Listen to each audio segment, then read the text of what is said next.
Kentucky Governor Andy Beshear has announced that he is vetoing House Bill 1. It would have allowed the state to participate in a federal program that provides tax credits for people who make qualifying contributions to scholarships granting organizations.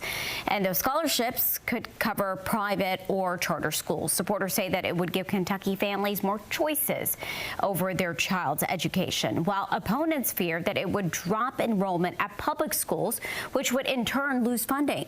Governor Beshear said in a post on social media, quote, "Public dollars should only be used for public education." Now lawmakers will decide if they'll override the veto.